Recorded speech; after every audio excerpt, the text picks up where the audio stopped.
the Brad Chester Show, Death or Glory. We're going to be live in 3, 2, 1.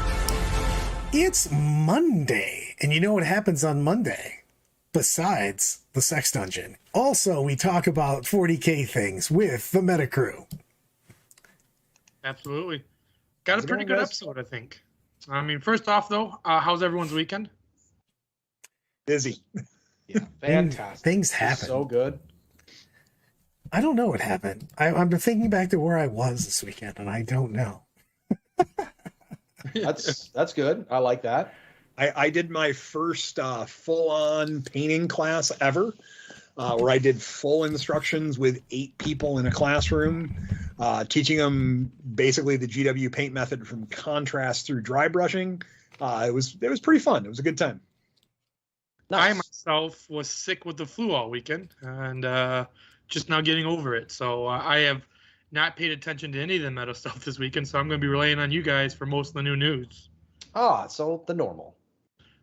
Oh, it's so funny because it's true. So, TJ, what do we got coming up? I think we got Glass City GT is the next big GT we know of. Glass City GT in Toledo. Yeah, so Toledo, Glass City. For everyone who went to the team tournament, it is at the same place. So that is somewhere, if you've been before, you know what's up. They have a very nice store. They have their own used, model section, which is massive. So it's a cool store to be in. And it should be a fun time. Toledo game room. Toledo game room. First off, I want to make one comment about the bits room. And this is one of Brad's stories that always says, like, he grew up in a Toledo game room, and the bits room is massive. And he was telling the story one time at, I think it was at ACO, we brought the story up last time, about how this guy was talking about when they were making an army, and they were having trouble finding, like, extra guns, because, like, the box came with, like, guns. I came with Space Wolves. Remember the old drop pod Space Wolf? This is 5th edition. And I was like, what are you going to run? I go, I think I'm just going to run Space Wolf drop pods, like, in a week or two. I was going to Du Bois, as a matter of fact. And I go, well, I need a 28 plasma and like 14 melta guns. And they're like, where are you going to get that? I'm like, I'm just going to go out of the game room, man. I'll just grab out of the bits bin real quick and just have Sparks slap it on, fucking Snakes, maybe whoever was going to do it. And they're like, what are you talking about? I'm like, yeah, man, you can't just go down to your local place and just grab the guns you need. They're like, no, nobody else has that shit. I'm like, oh, well, that's the only thing I know. So you guys should up your game. Get on it. The cool thing about the event is it's one of the oldest tournaments still around. You really got to dig around to find tournaments that's older than GCGT. I think the Boys is probably one of the few that's older in it. Bay Open's probably older in it. Adepticon, Nova. I think that's where we got. It gives away a mad amount of stuff too, because they basically put basically 100% of everything that goes back just goes straight back in because the overhead is cheap. Daryl's really cool about that. Nice. So it's a cool thing when the tournament is technically owned by the store. 100% of the tickets go right back in the prizes. I don't know any other tournament that does that. Yeah. Even our tournaments, the OG tournaments, which is like known for our prize support, we can't even afford to give 100% back. We give like 65%. I was going to say, because you have to actually pay for something. I was thinking, oh yeah, we have to pay for the hall and then all the terrain. And we put a lot of money on the train. So we give anywhere, depending on the event, anywhere from 65 to 50% back, depending on the cost of the event. So, and we're known for our prize support. Like our last year at MCM, we gave away $15K. And not free giveaways, not talking about a free giveaway, just what we did at the end of the ceremony. So, but giving 100% away is impressive. It's a great feat. DOG, we have no financial ties to this event, and like we're paid to prop them up. It's 100%. We'll all be going. We're all going to be going. A lot of DOG is going to be there. It's and if I have to force Brian to go, he has no choice. I will literally pick him up and get the handcuffs out like I usually do, and we'll get him there. Typical Saturday. Yeah, that's what I'm saying. But so we've got that one coming, and of course we've got the flagship. Ogden, why don't you tell us a little about the City flagship? Mayhem. Motor City Mayhem. That is one that we're paid to talk about because it's our event. What? The Motor City Mayhem. Tickets went on sale. I think we still have another week and a half of the sale left. We sold tickets at a discount for the first month. I think we got 50 tickets sold so far, and we got like 40 of them that are on hold. So people's like, hey, we want to get them, just waiting to get the right check. So if that all goes through, it'll be the fastest we sold almost 100 tickets in a month, which is usually pretty good. Unless if you're not Adepticon or Nova or LVO, you don't sell tickets that fast generally. Or Du Bois. Du Bois sells out in like 2 days as well for what, 80 something, right? Yeah, going to be 100 this year, but yeah. Yeah, so Du Bois as well. So there's like a handful of events sold tickets. That is funny because I've been asked that. How big's Du Bois? I'm like, I don't know. It depends on the year. It's just 80, 120. Who knows? Roll the dice. Yeah, it's always fun with Du Bois of going, all right, what did they tell us that we can fit by fire code this year? All right, well, that's what we're fitting. Yeah. No, it's a great event. I went to Motor City last year. It's going to be in a completely different place. I'm told this year one of the best benefits is we're actually going to have air conditioning. And I love air conditioning in events where it's 100 degrees, and I had to take 3 showers that day. So, can you guys hear me okay? Because apparently chat's saying I'm low. I can hear you fine. Yeah, I mean you're fine, but you are a little low. You're low because you're sick, So yeah, that's probably what it is. I do have the flu, and it's hard to talk. My voice is strained right now. I do apologize, guys. Give me a quick second. I'm looking at my settings to make sure I have the right mic on. No, I'm sorry. Oop. Mad Lad says he can hear you just fine. Maybe just fine. Maybe sweet, I don't know. Maybe Max voice. has the Barry White filter on it. It's making you a little bit lower than usual. Yeah. But so it's a fantastic event. It'll be streamed. If you guys can get Joe to come back and do it, he did it last year, so that was quite fantastic. He also had. Can you guys hear me now? Yes, had Tactical Tortoise there last year. They also did some streaming too. So I had the wrong mic on, so I didn't have my Yeti mic on, so that's probably why my laptop mic. So I had to check that. No, I forgot to check that when I got on. Like I said, I've been down quite a bit this week from the flu, but we upgraded our venue, so we had overwhelming support the first 2 years. But obviously we outgrew our first venue massively. We thought we outgrew it in 5 years. We outgrew it in 1 year, and we tried to force it in the second year because we had a contract with them. This year we moved it to Suburban Showcase, tripled our cost and venue cost, but it's for the big 3 houses, their venues, so they're used to hosting hundreds of thousands of people. They also do the Motor City Comic Con there, which does a crap ton of people. So they can handle what we're going to throw at them easily. And it looks beautiful. We actually got They said no matter how big it is, we can take it. Absolutely. And man, I wish I knew we were going to talk about this tonight. We got our first. Actually, you know what? Give me 1 second. I'm going to go grab. Oh, I'm right here. I didn't know we were going to talk about this, and I would have had it painted, but we actually upgraded our trophies as well. Oh, nice. You're going to show the trophies. Cool. I got some of our test ones in. I'll show off the Chaos one for TJ. Yay. Oh, where'd the guy's head go? Tom's going to pull out a box of the wrong thing. He's like, oh my God, I didn't mean to show you guys that. No. Can you guys see this? I'm sick. I promise, guys. I didn't do it on purpose. It's I don't know if my laptop... Super high quality bust. This is of Angron. This is going to go towards one of the best in factions. And is that the Chaos one? This is the Chaos one. Angron's the Chaos guy? I don't know. Well, he's probably going to be Word Bears. If you say I will come through that screen. Did you just call Angron and Word Bears? What the fuck? I don't know, Chaos. What the fuck? Brad, this is why you need your lore show. You and I need to do lore stuff because this is unacceptable. World leaders, right? World leaders. I meant world leaders. Yeah, that's a little better. Man, I'm sick. You took it. Like you went from the angriest Primarch to the biggest douche Primarch. Yeah. Lorgar, otherwise known as the dude that may have fucked shit up. The bottom line is, this is what our best in faction trophy is going to be this year for every faction.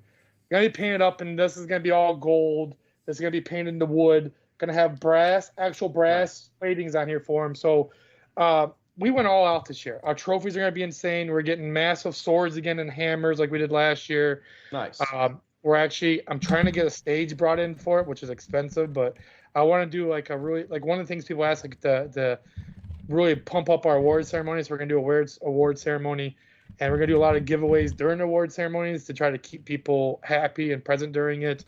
But I'm very excited because last year we had the Skull trophies that were cool, but I didn't feel like they made us stand out enough. So we went. I mean, my work laptop. 'Cause I don't have my game laptop out right now because it's at my truck. It doesn't have a good enough camera. But this trophy is so high quality, it's not even funny. Like I've never seen a print like this before. It was like there's no mold lines or nothing, so they're gonna look beautiful. Nice. So I'm excited for our trophies. The sisters one looks sweet. They're awesome. It's gonna be a great year.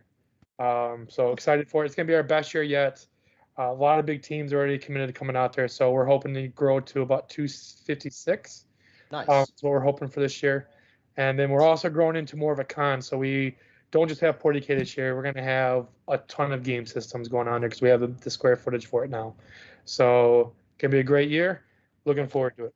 Price support coming in for you too. Hellfire Hobbies rocking it. Yeah, also, you know what, Max? I would love to have you contribute to the price support. That'd be awesome.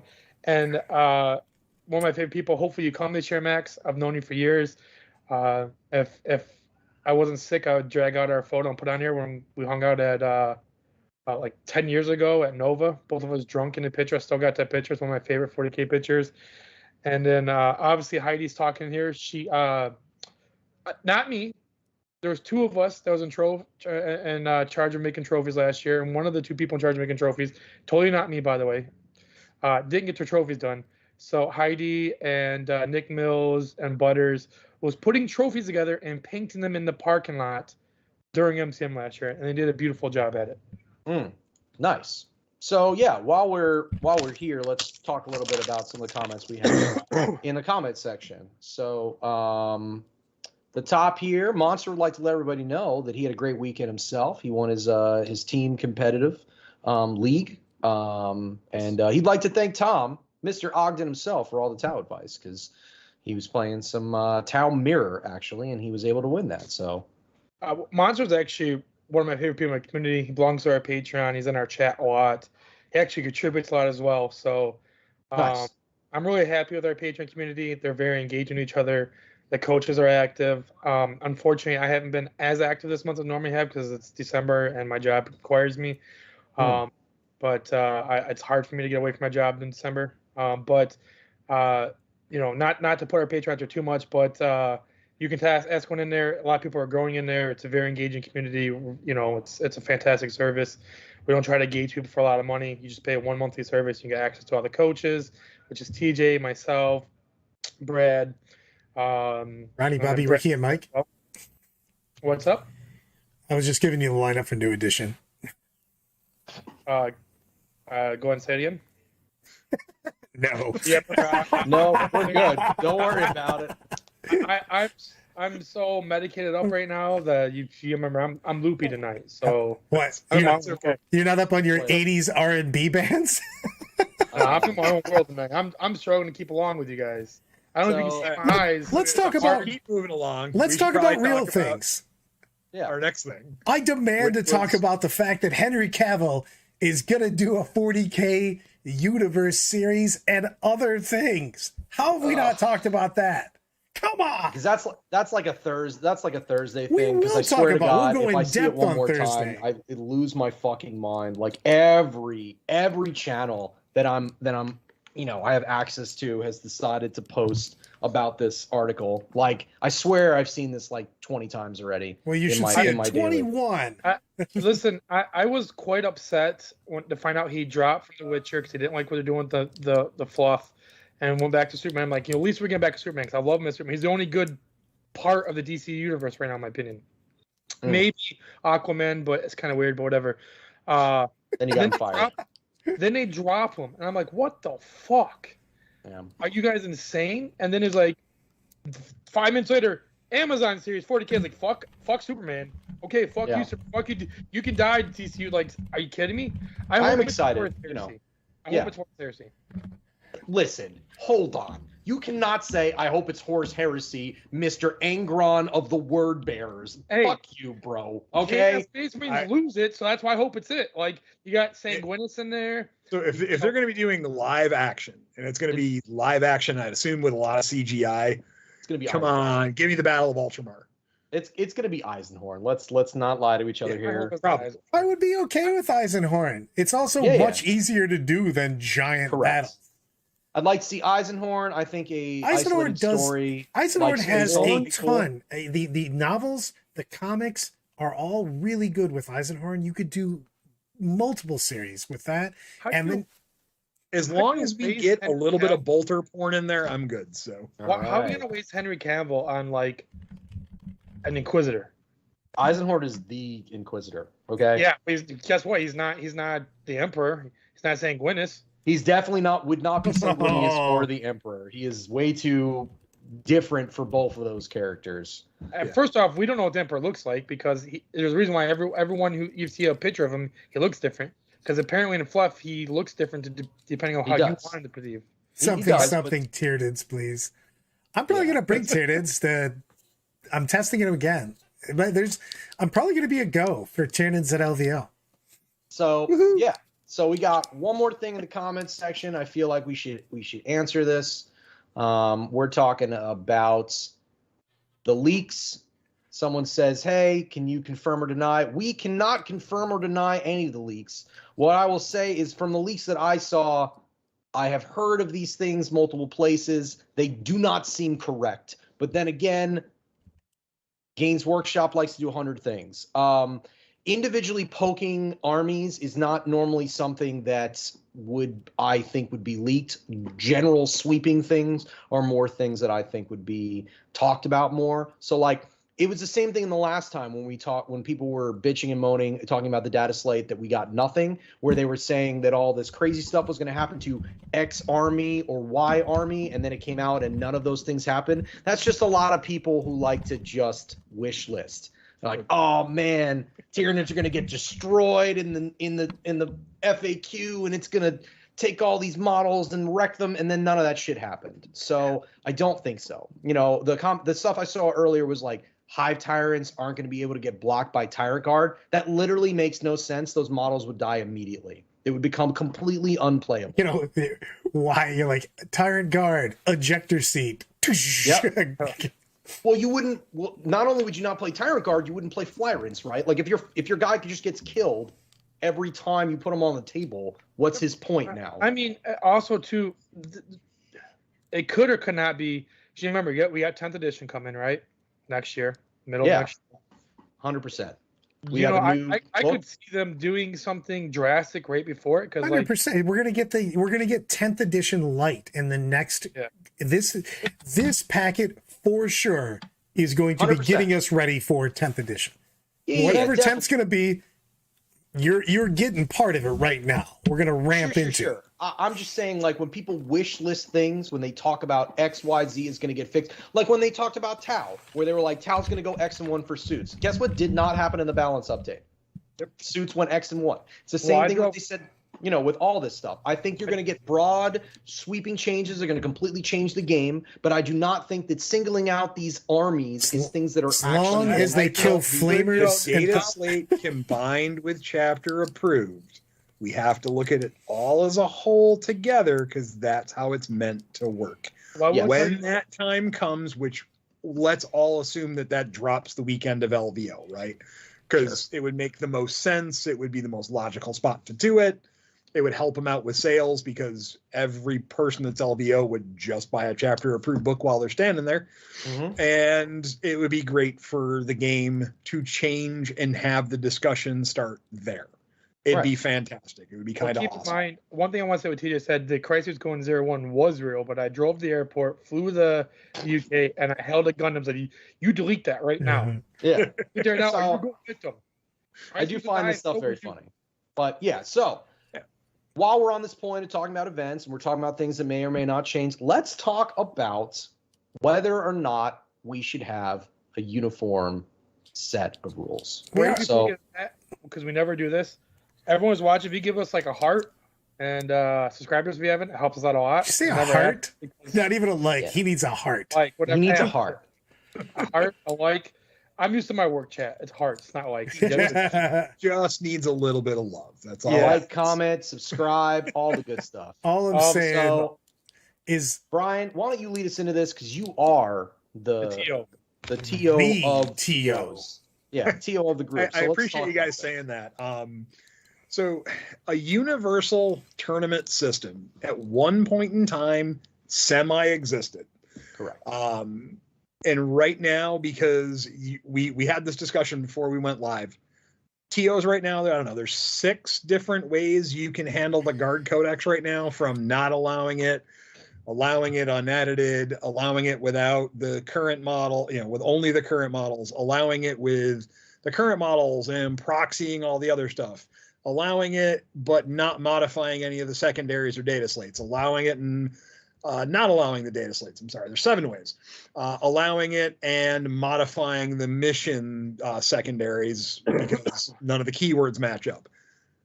Man, that's confusing to a player. You have to message, if you're a guard player right now, you have to message a T and go, hey, how you rolling this? I need to know. And you're not sure what you're going to hear back, because it's just what it is. Mm-hmm. A universal system, I think, is something that is probably on its way to coming. I think 10th edition will lead us into that, because it feels like Games Workshop wants there to be that, because they want players to have the same experience when they go to, Jim Bob's tournament or Joe's tournament. They would like it to be a universal rule set. Will it get there? That's up in the air, because it's very difficult to pigeonhole every TO to go, hey, you guys have to play your terrain this way. You have to do this. But would it be nice and good for the community? Absolutely. But I enjoy variance as well. So it'd be nice to say, hey, here's one universal system you can choose to use or do your own thing. I really wish there was, and I'm going to stick to my guns on this, if the FAQ doesn't drop with a codex, I wish there was a 30-day grace period before a codex became legal for tournament play, because I think it would give some lead time to get an FAQ out, to get some data, discuss it with competitive players, everything like that, to see reactions from the community. Like when the Votan book got leaked really early, and then everybody went, oh my God, this is broken, and this is why, and X, Y, and Z. And GW went, hey, just to let you know, although the book's been out through the limited release for a little bit, day one FAQ here, we've hopefully fixed all the issues. So why I think you just, one, to go into hand-to-hand with this, I just think that you need the FAQs before you can let stuff in. And I know a lot of people want to play with their new toys, but the fact is we're playing a different rule set at every tournament. And we talked about this before. It's just, you just need a universal ruling document, basically. Yeah, definitely. So what I was going to say before I ask someone else their opinion, Brian, what do you think, now that we're on this vein about talking about rule sets and we're talking about things like that, what do you think about Games Workshop going back in 10th edition to the good old days where we had a USR page of just universal rules? I think universal special rules were very easy because it was in one spot. Mm-hmm. Look up the rule.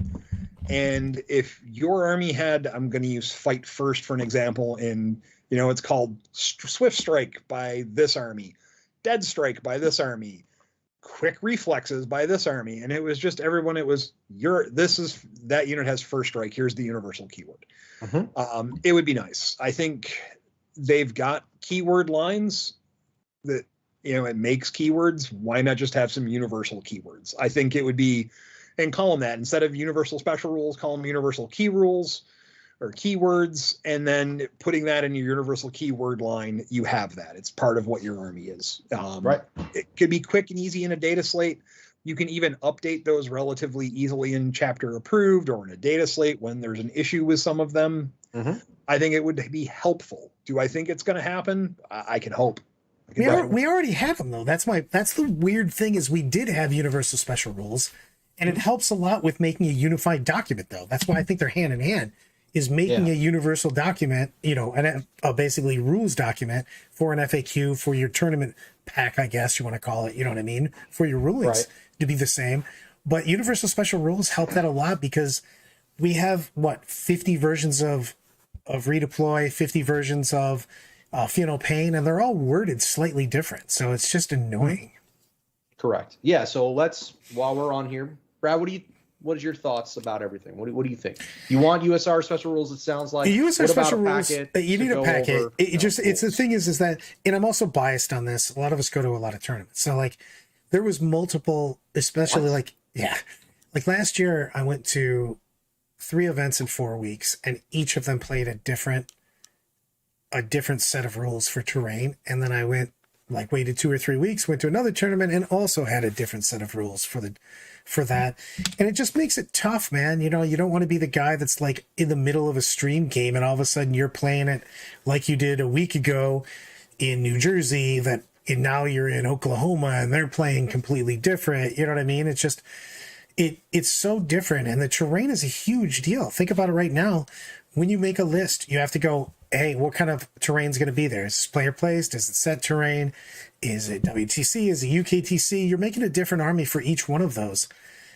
And then you don't know what the ruling is going to be for that terrain after that. It's just a headache. Yeah. I mean, so I will let Ogden go. Ogden, what do you think about all this stuff? Why don't you chime in with your sick ass? Well, I think we're hitting like the universal special rules. When I think of universal term rules, I think about and maybe it's because when I first started getting the competitive scene, like 5th edition was around, and what made Frontline Gaming popular then was they were known for the international FAQ. So when there's rules that people can't agree on from GW because of the way they're written, that packet was like the law for most tournaments, at least. So they told you how they handle the rules.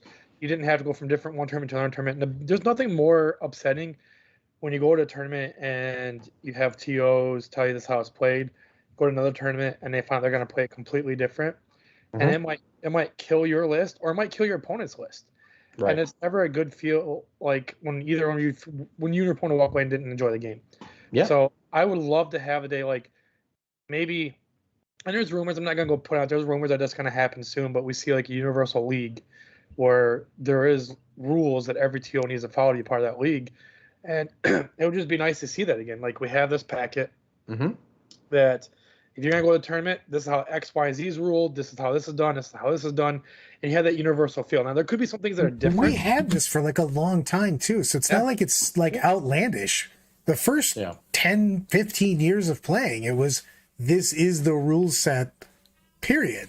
You didn't have to worry about that shit. And then all of a sudden we started having different rulings for different places. And it used to be depending on where you were geographically, you know what I mean? Like the South used to have different rules than the East and the Midwest, and then West Coast played their own game, you know what I mean?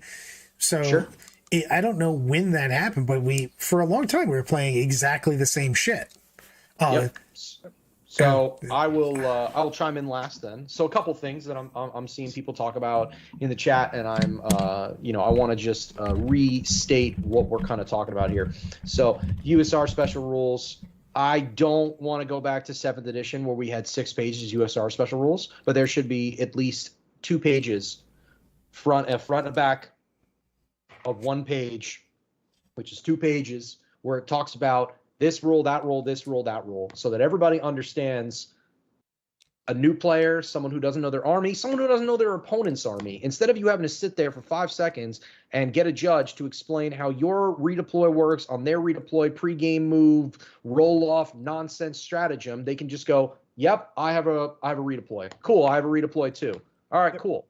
And to echo this, the first part of this, the second part that is in conjunction with this is if we had USR special rules, and we had a packet which had the rules in it, which were by everybody, a couple of things would be different there. Instead of me having to get a judge at the top of the page of paper, we would go, if two players have the same rules, I would roll off, and that would be the end of it. Whoever wins the roll gets to pick. Not whoever wins the roll, I have to go get a judge because you're picking this time, or this time it's the winner goes, or this time it's the loser gets to go because XYZ judge declared it as so such. Annoying, dude.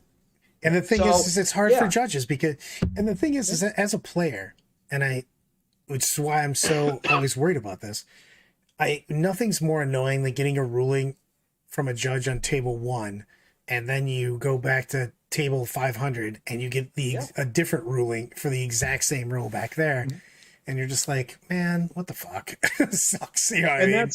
That comes down to the head judge of the event. One of the things that I've tried to do over the years, and I'm not saying I'm perfect at it because I know I've made mistakes, is you make a ruling, and if you make it wrong, because it does happen, judges are not infallible. We like to think we are. We know we're not. And you make a mistake and you go, hey, I made a mistake. I'm not going to rule it that way in your next game. It's supposed to be this. I ruled that in your advantage this time. I apologize. Yep. It was wrong. We're going to fix it going forward. It's going to be this. One of the things that I think all judges should do, especially when you have a large event, if you're running an RTT and there's 12 people or 24 people, you can kind of manage all this because you're the one-man show.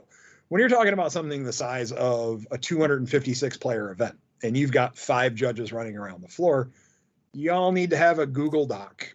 Just go, and everybody's got to have an iPad or some kind of digital device where they can go, hold on, let me check and see if this has been ruled on. If it's something that's a questionable ruling of check. Okay, yep, head judge ruling is this. Yeah. That's what our ruling for the event is. I mean, because coming from the perspective of a player, like what Brad said earlier, right? So this last weekend, I went to the event at Mythicos. And before I even started the event, I had asked, hey, man, I'm just curious what you guys are ruling on Thousand Suns and Demon Powers, just so that I was on the same page as the judge.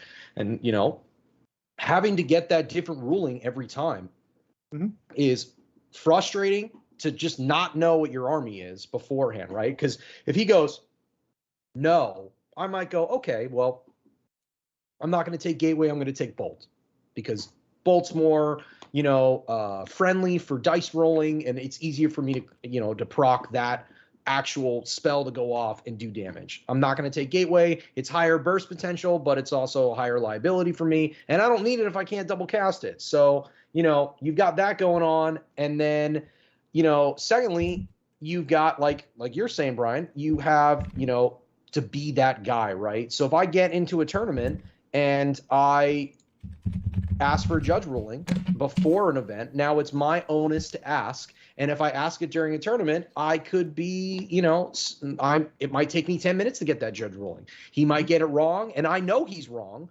But one of the things about being a competitive player is you do not argue with the judges. If you come to my table, you give me a judge ruling, that's how it is. Just accept it. I will give a very funny example real quick. When I went to Michigan for the Michigan GT, Horton knows this, but round 1, I played Demons on Demons, okay? And I was playing against my opponent, and my opponent said something to me along the lines of, I'm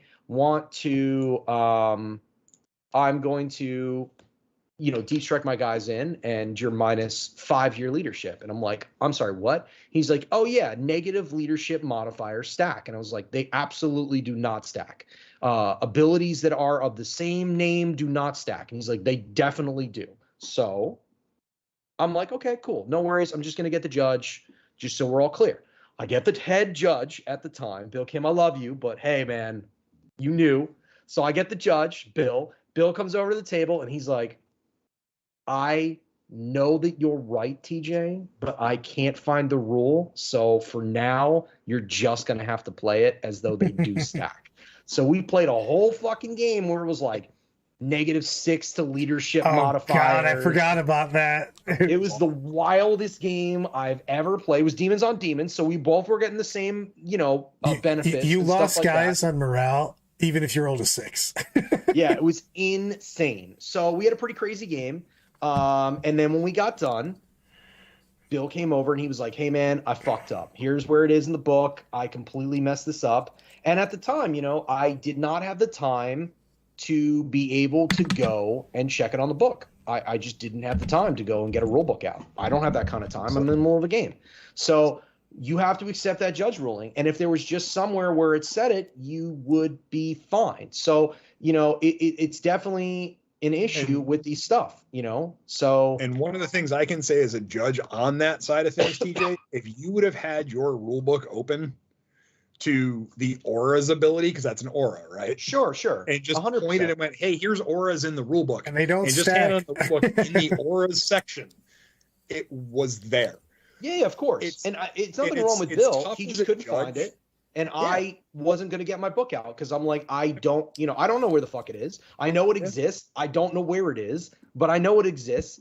And I don't have time because they were short around. I know that you know that I know that you know.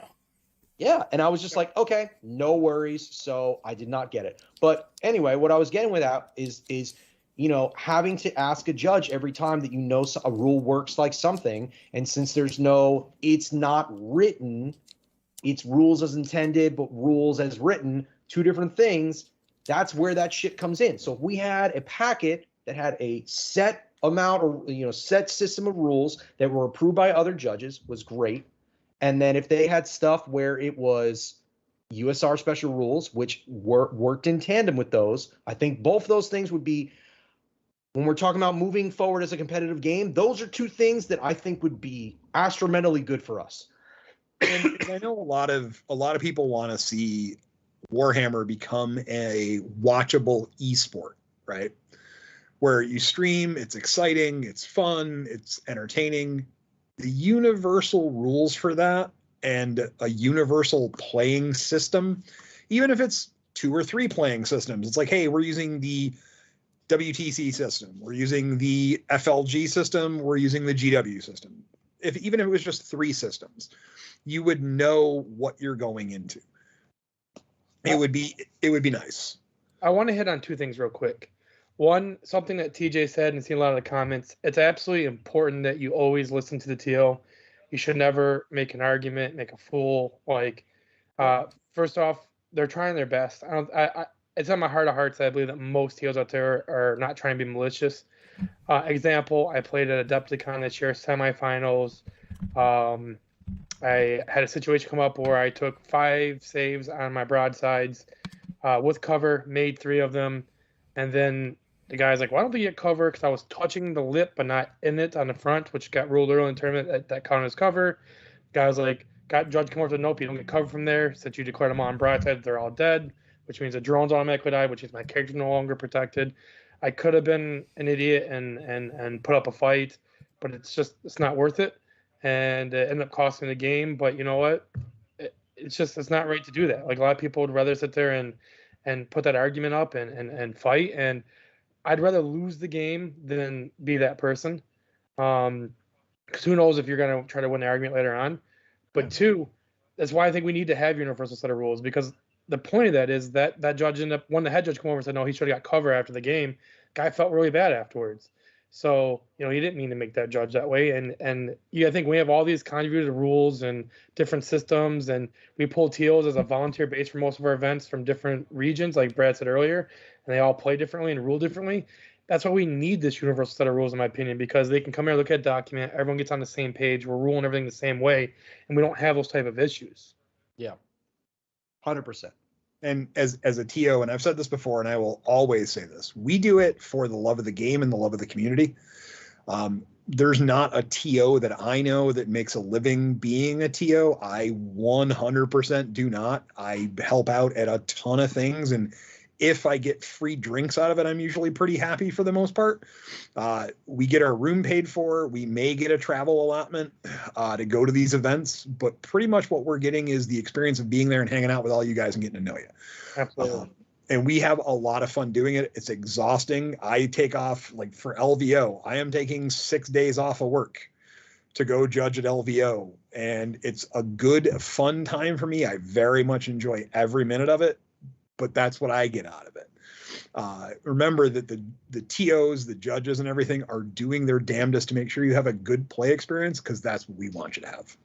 So real quick before we go next thing, because we got Nassim in chat real quick. Nassim is the Ogden equivalent of Tile Massacre over in the UK. He plays, we play each other's style. He's fantastic. So those who don't follow the Europe scene, he's the crazy Tile guy over there. And to kind of plug next week's show, we're gonna get Nas on here to talk. He's on Team England this upcoming year in WTC. We're gonna get him to come on here and chat about the England team and what their expectations are and what he thinks they're gonna do. And super excited to have him on the show next week. They only didn't bring such a weak lineup. Yeah, and we're gonna play tomorrow. Ooh, and you're gonna have to explain how you lost to me in front of everybody next week. Nice, so destroyed. Yeah. He said sus. While we're on this, talking about, these rules and things like that, let's change the focus a little bit to the company that makes the game. Let's talk a little bit about Games Workshop. So Games Workshop obviously has a history of doing their updates, basically with codexes, FAQs, and things like that, digitally. But they have their own downloads and things like that. So a lot of their codexes are available in the digital form, but most people buy them the book form. So what do you guys think about them just moving a lot of these things over to digital only? There are a lot of games that do this. Legion, Crisis Protocol, Malifaux does a lot of this stuff. So what do you guys think about Games Workshop just beginning to go with the trend of, technology and the future and things like that, as opposed to these arcane ways that they have? What do you think? We're going to start the other way this time. Mr. Ogden, what do you think? I mean, I think the update should be on digital. I think they should put, I'd say 85, 90% of their focus on the digital. Mm-hmm. I think you're always going to have people that likes the nostalgic, feel of the codex, the physical book. To take that from them should be, it shouldn't happen. I think maybe you make them all like collector's edition quality and maybe make them more expensive for you don't have to produce as many, and those who want them could have them. Okay. I like that. Don't make them limited, just make them available. And then, if you make them a little bit more expensive for those who want that book, it's possible. But I think 85% of their focus should be digital, because if we went to a more digital focus, we get updates more regularly, they'd be more accurate. Mm-hmm. And you wouldn't have people with a codex that's out. I don't think tournaments should allow rules out of a codex, because the moment there's an FAQ or there's any kind of point change or any kind of print copies, yeah. Mm-hmm. I think you should use your rules out of a digital, source. But I think take the book away completely would be bad for the hobby. Yeah, of course. I mean, I think collector editions should always be around. But let's talk to someone in the chat, in here, who was around when they invented paper and pencils. Mr. Chester, why don't you talk to us about codexes? What do you think? Technology is scary.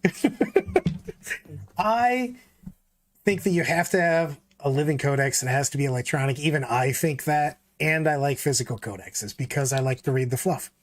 Yeah, of course. I actually read the story. I reference my codex very infrequently. I use electronic mostly for that, and I read literally all the fluff in my book out of the actual codex.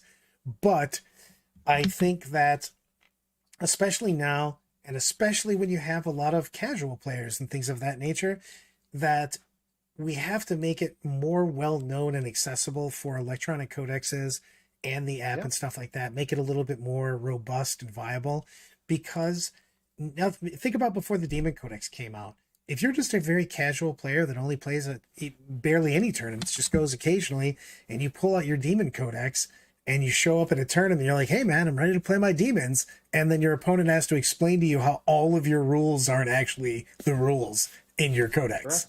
Sure. Yeah. Like just none of them were actually the rule anymore. So Horton, what do you think, man? You run a lot of tournaments. I'm sure you get judge rulings all the time. And the first thing you say when you get to the table is, show me your book. Show me your book. So I wish the Games Workshop developed an app that had a yearly subscription fee, monthly subscription fee, that was the cost of, we're going to go with 2 to 3 codexes. Because I think people would pay it, number one. Number two, it would give you access to everybody's book. Every rule, every book, every FAQ, all the tournament software. They should write the tournament software as well and have everything in there, including sections for crusade rules, army building, the whole 9 yards, and have it be a solid, good app. Hire some very professional developers and put it together. They had one previously for Age of Sigmar in their previous iteration of it that was absolutely phenomenal. It was so good. So good. It was and fantastic. When they were launching the new app, which I pay the yearly subscription fee to. Asmir is what it was called. Yeah, the Azir app. And it was a good app. If they had a developer who was on top of it, worked well with them, whether they hired that, bought a company and made a developer do it for them and actually did a very solid, fantastic app, I think everyone would be happy with it. Yeah. So do I think they could put out a nice collector's edition style codex? Yes, because lots of people don't want digital. They want a paper book, and then still have it to where they can download that rule off the internet when they update it. Yep. So Great. I will echo that statement as well, and the statements of everybody else, because I'm pretty sure, which is funny that we don't have, this is not funny, but we don't have no contradictory views on this. Everybody who plays competitive 40K wants the same thing.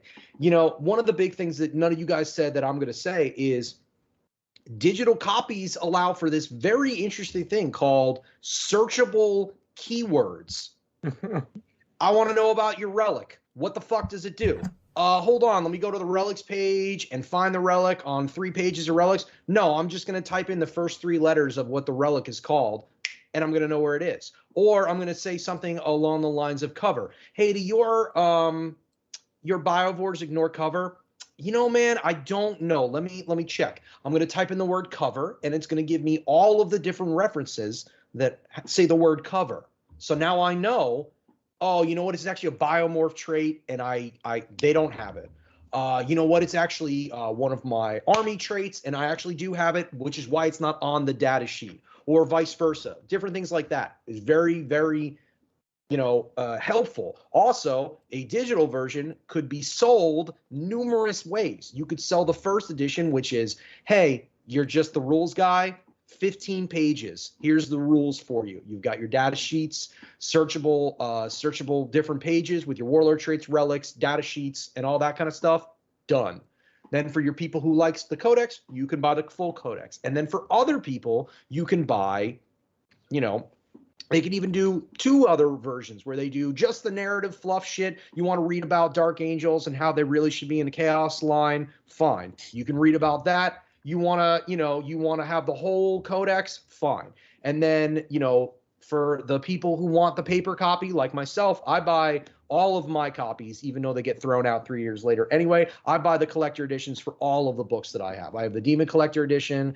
I have the Gene Steal Cult one. I have the CSM book. So I am someone who likes to read about that stuff. I like the collector edition. Do I own a digital copy of all of these codexes legally? Yes.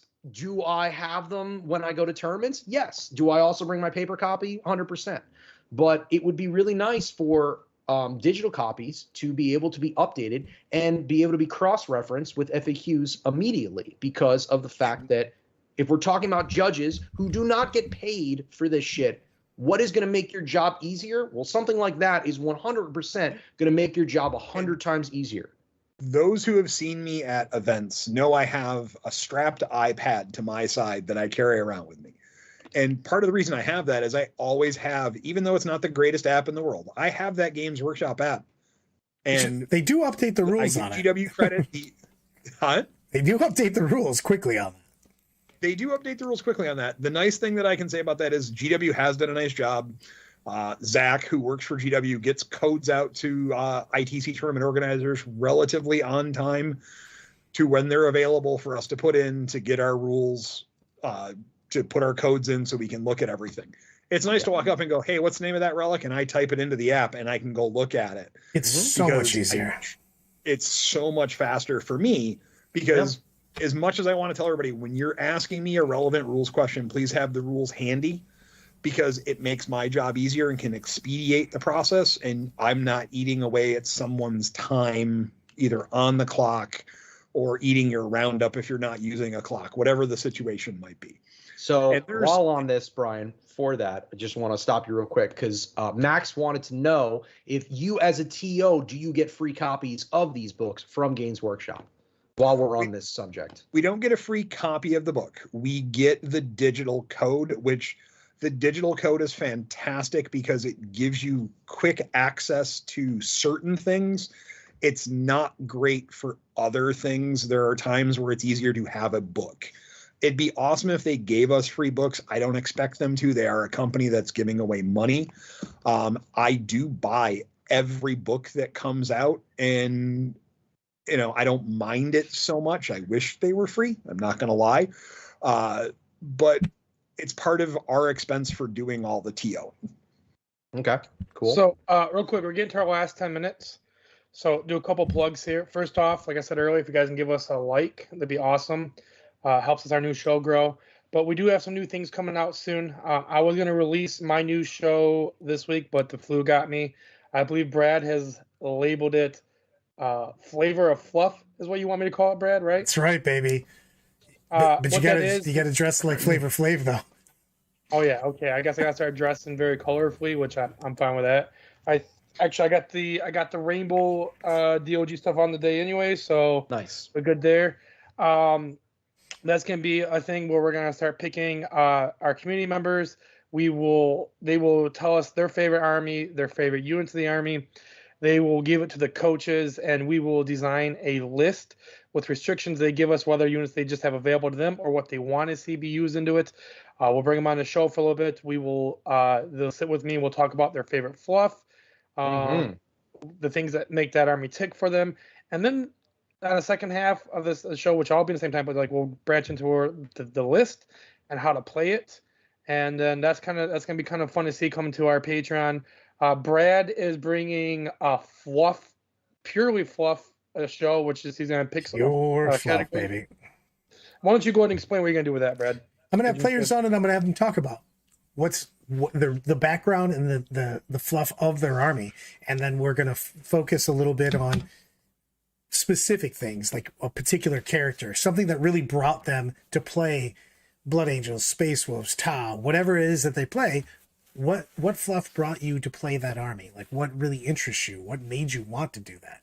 Because a lot of players, it's not this is the best army, it's this is the coolest fluff. Like, I started playing Chaos when I first started playing the game, and it wasn't because I knew anything about the game at the time. I read the Chaos 2nd edition Chaos Codex Chaos. I was like, these are amazing stories. That's how I want to play. Nice. So, Ogden, do we have a little teaser for who might be the first guest on your show? Well, I talked to the person we wanted to go with, and he's unavailable this month. Oh man. So we're gonna get you though. You're coming, so we know who you are. I actually can give a shout at what I'm doing. I was just gonna go next. The next thing we have coming up is Brian's thing, which I was gonna ask you to talk about it. So I've actually got two things going. I've got the Judges Corner. I've got 2 episodes recorded, just waiting to be edited. But because I run a store, I have a little bit of luxury as I'm going to be running a 6-week Crusade League. And we're going to do some game recaps with people and get them to talk about their Crusade armies. Because that's kind of something we don't hear about very often, is the fun side of things. Awesome. I'm very excited. And then obviously TJ is merging his stuff into ours. So we have massive things coming this month and next month as we expand our Patreon. If you guys are curious about it and you're in a Discord, you see anyone with the Metacrew tag, you can feel free to private message any of them. We've got nothing but overwhelming success and happiness from our members. We really go all out to help out our Patreon members and to give them everything they want. And we try our best to keep the price as low as possible because we know it's already an expensive hobby. When it comes to the modeling, traveling, tournament fees, all that stuff. So we're just trying to build a good community. But so far, it has been fantastic support from our patron. And then so we're expanding it drastically this month and next month. So going to be basically the goal. And we can thank TJ for this. TJ is the one that really pushed us to make sure we have a content every single day. That was important to him, for him to want to, like, he's like, hey, I want to merge everything together. I want to get this going. But I want to make sure that we're all giving 100%. So I'll give them props for pushing us in that direction. But you're going to have content not just covering competitive side. You're going to have the fluff side. People try to make people a competitive, fluffy side. And another thing we're going to do soon as well on Patreon is you're going to see the coaches when we go to big tournaments, and even the like anything major or bigger. We're going to start recording the in-between games and after hangouts and edit it into like a quick 15 to 30-minute video for people to see what's really fun about tournaments. Tom can't beat me. Tom can't beat me, exactly. Yeah. You guys can see why we are crazed about tournaments.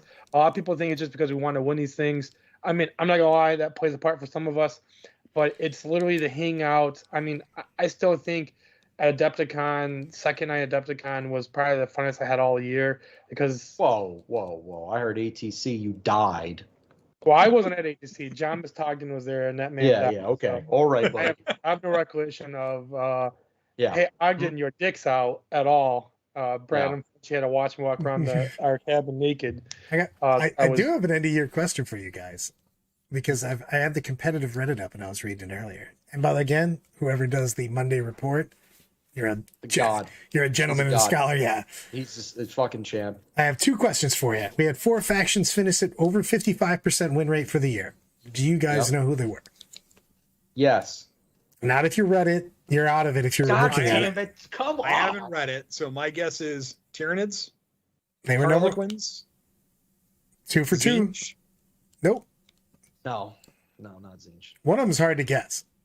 One of them is Votan. Too early. Too early? Okay. Got anything, Tom? Tau. Nope. So I already told you I was out with the flu this weekend. It's Nids Quins at 58%, Yanari at 56%, and Creation of Bile at 56%. And that's over the entire Nephilim season. Which is funny because Creations is such a new new though. on the scene, but they very, very consistent, especially in the heavier meta, the heavy terrain metas. The bigger thing, man, is we forget how ridiculous Tyranids were at the very onset of Nephilim. Because 6 factions had 18 plus tournament wins, and I'll go from the bottom up. Demons 18, Sisters 19, Tau 20, Quins 21, Necrons 26, and then 48 wins for Tyranids, because in the beginning, before the first nerf, they were like triple Maleceptor, your army died. You're like, but triple Maleceptor, double Tyrant, both of them get to move and or fall back and kill everything. And then one gets to fly up, kill everything, and then hop off the board. Yeah, that was good. And the other one gets to fall back behind a building. So where does Tau land in it, out of curiosity? 48, I think. Tau were exactly 50%. They're the most balanced army out there. Most balanced army out there. Okay. Some of the nerfs, obviously, we were. DJ, are you a little bitter about Tau for some reason? Was there a big event you lost to Tau or something that I don't? Was there one big event I lost to? No, not one. But so dude, can we do a literally almost like an opening? They do the unboxing. I want to see a TJ unboxing when we get the data slate, the missions, and they literally come off the top ring rope and double finishing move, Thousand Suns and Flavors. Oh yeah!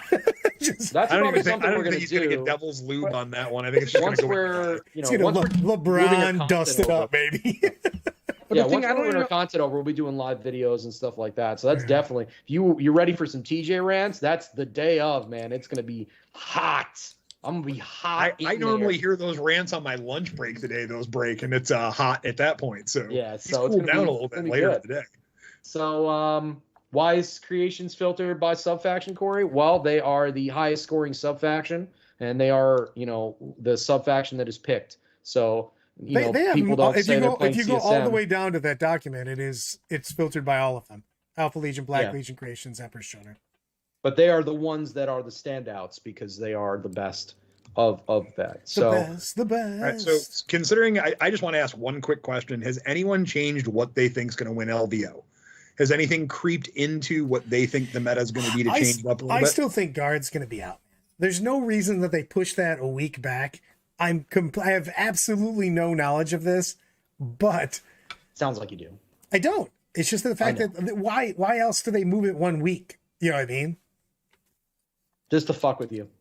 That's it. Literally, just they were like, Brad, we're gonna fuck with Brad. Let's assume guard's not gonna be out. We'll just assume that right now.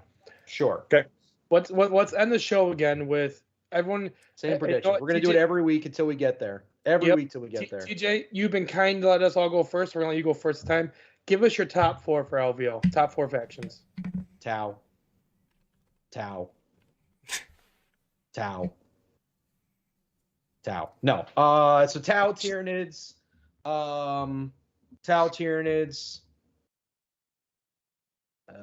Probably some creations, probably Emperor's Children over creations, I'm just gonna say. I agree. I'm not 100%. Yeah. Even with player-based terrain, I think that, with a lot of Tyranids running around, stuff like that, you're going to want to be able to dictate the fight phase, not just fight on death. And then lastly, some form of demons / T-Suns, because, yeah, they are just that good. That's what I would go with anyway. So, Tom? Right. No. I'm going to go last because I started this question. Right. Mr. T.O. himself, the judge's corner. Who will also be judging at LVO, by the way. Yeah. So I think it's going to be Tzeentch, Black Legion, to kind of throw a little wrench into the works there, Tyranids, and Tau Empire. What do you mean by Tzeentch, by the way? Are you talking like demons? Thousand Sons Flamers. Okay. Thousand Sons Flamers. Shocker. And Father Time himself. Yeah. Man played his first tournament in the 90s. Yeah. Well, you say like that's a bad thing. People born. Thousand Sons Flamers. Yep. 100%. Then I think that Tau and Tyranids. Yep. And the fourth? Okay, that's 3. What's the fourth? I only had to do 3. I panic now. Harlequins. Oh, I was going to say Harlequins too, and then I was like, nah, I still think Chaos is going to make it in. I think Thousand Sons with Flamers. Tau. Crazy. Shocking. Harlequins. And I'm going to say Nids over... Emperor's Children's so good, though. So. I just think Nids are better. I mean, you're gonna see Lennon there with his Nids and a lot of other top players. You're gonna take Nids, right? Yeah. So you're discounting probably 2 of the top players in the U.S. who are playing that faction. And you don't think it's gonna be one of the best factions there?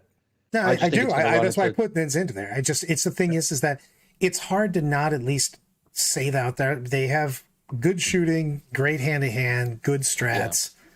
Yeah. You know what I mean? They have good scoring. I mean, their troops are really good. They had Noise Marines. And you can take Abaddon. Yeah, and then you can still take the Don. And you take the big boy. And no issues with you taking the big boy. Abaddon's just fucking good in Emperor's Children. So I'm very interested to see how that matchup plays out, because 4 damage sounds... Dude, you know what a character is really good? If you basically have the chaos keyword, you just go, let's squeeze Abaddon in here. He goes in Nightless. I mean, he's just everywhere. Yeah, he's good. I just think that list has too many predators, and at this event we're going to see a lot of top people on those predators list. I'm saying, like, you look at Emperor's Children, it just doesn't stack well against Tau, and the 4 top Tau players are going to be there. So if they run against that list, I'm not saying they can't beat them. People in these lists have absolutely a chance of beating the top players in Tau, but there's the advantages to the Tau player. So that Emperor's Children player has to play out of their mind good. Or just better at least, and maybe better at the terrain placement. I think Nids can do a lot of damage to that list. It's weird for me because I think that you're going to see. I like those still, but I think that there's more chances for some of those lists to get in to the top 8, but then have harder times because we're playing the missions in order. And I think when you get 31, 32, 33, those missions are significantly different than everything else we're playing. Because even 33 is, move one of the objectives. That's just a huge deal in a 5 mission objective. I'm calling this right now, though. Round 3. Ogden versus Chester. And I'm taking the old man. Fuck yeah, baby. All right, guys. Well, with that, I think we're good for another week. Guys, we've got more content coming Thursday. Next week. I'm literally talking. Thursday. This Thursday, I'm talking about Henry Cavill for 23.4 minutes. Nice. There we go. On the nose. And then let's just talk about Brad's pop collar. Hopefully he's bringing that back Thursday because the man's rocking it today. He's just... I'm going to go double popped collar. on Goddamn, you Thursday. put on a shirt under that shirt, bro. Well, you won't see me or TJ until after the holidays. So at least for me, hope you and your families have a great holiday. You will see Brad and Brian before then, though, so they'll have a chance to sign off and tell you guys that. But at least for me, and hopefully TJ sends as well, happy holidays, Merry Christmas, those who want to say Christmas, and hope you guys enjoy it. Later, Happy New Gators. Year's, happy holidays, everybody. We'll see you guys.